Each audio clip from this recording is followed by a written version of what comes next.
The first thing I would like to mention is that the only methods that I have to capture video is from a digital camera that has a video function, so I only get about 2 minutes a pop. So I'm going to have to splice several small videos together to make a complete response. Bear with me on that. I would next like to address We Are Truth 09. This video is actually a response to her video, which is a response to one of my videos, which was a response to one of hers. Anyway, first I'd like to apologize. I can see how I may have come across as insensitive. I'm sorry. I would like to next talk about my video last night, which was simply the result of me searching other people's videos. I found this one where this lady, just seemed completely and totally blindsided by the fact that a politician lied to her. So I went and listed off historical acts of corruption within the office of the presidency. And then I get several comments, which we'll get to that in a minute. I'd like to address your video now. I took notes even. I did notice the crumbling economy. I do know that the dollar isn't worth a damn anymore. I do know that unemployment rates are reaching, if they haven't yet, 10%, or double digits rather, which is the highest it's ever been. I do know about the Bill of Rights. I do know that the framers originally conceived 10, but then we realized that the framers forgot a few things like slavery and women's suffrage and things like that. I do know that the Bill of Rights is shrinking. It's not so much a Bill of Rights as it is a list of privileges, and these privileges can be taken away at any time by the powers that be. Let's get back to these comments that were made. First, I'd like to address Blatant 2 Subtlety. That's 2 with a numeral 2. He resorted to name-calling. His comments were removed by him at some point today, but I did get to see them, and name-calling, as you know, historically has always been the last and final act of a man without a point, desperately trying to make one. That's all the airtime I'm going to give him. The rest of the comments that I got were from what seemed to me are a bunch of different conspiracy theorists, and you're all saying the same things that I was saying like 5 years ago. I had my fair share of half-baked, convoluted conspiracy theories too, and then I realized I wasn't getting anywhere with them. I wasn't accomplishing anything.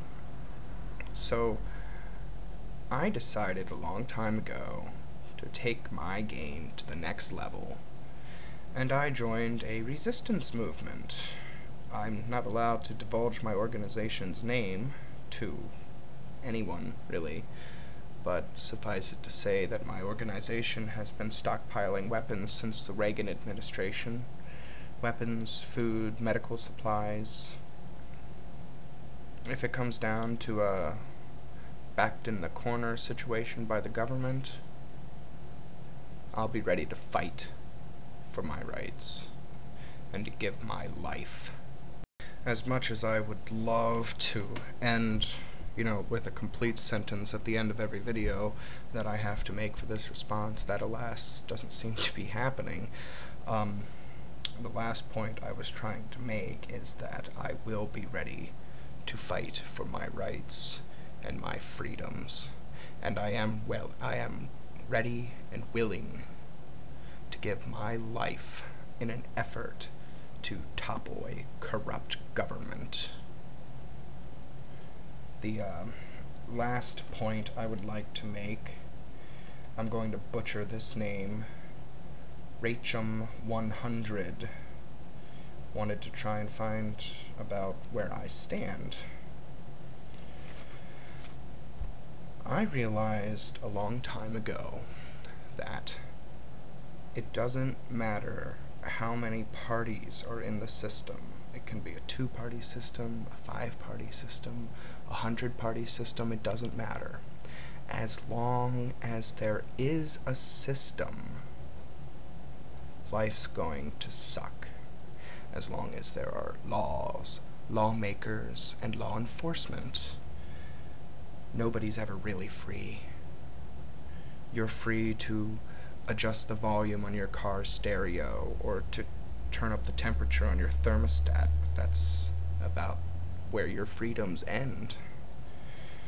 My stand, my ultimate goal, as is the goal of my organization, is total and pure anarchy.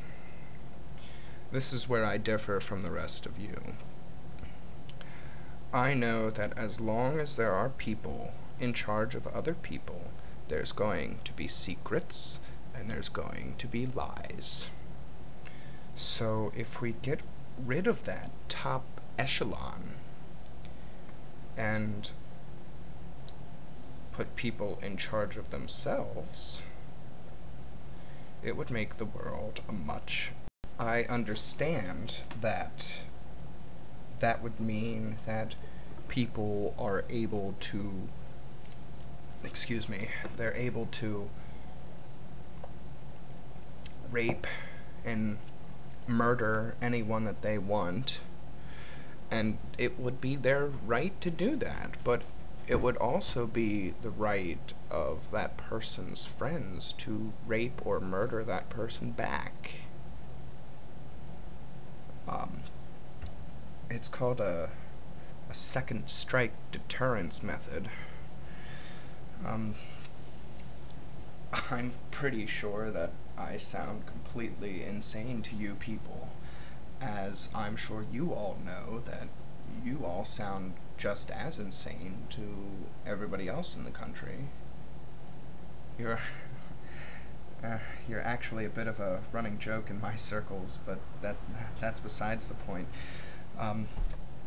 People under my ideal have the right to do whatever they want. Total freedoms.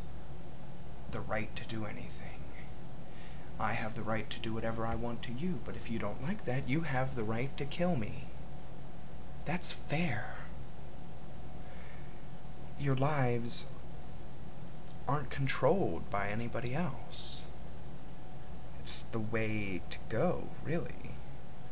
And I don't know, you feel that America is such a great nation, and America as an ideal, sure, is perfect. But Karl Marx had it right. Power to the people. I don't know, I guess that's all I have. If you would like any more information as to where I stand, I would be more than happy to answer any of your questions.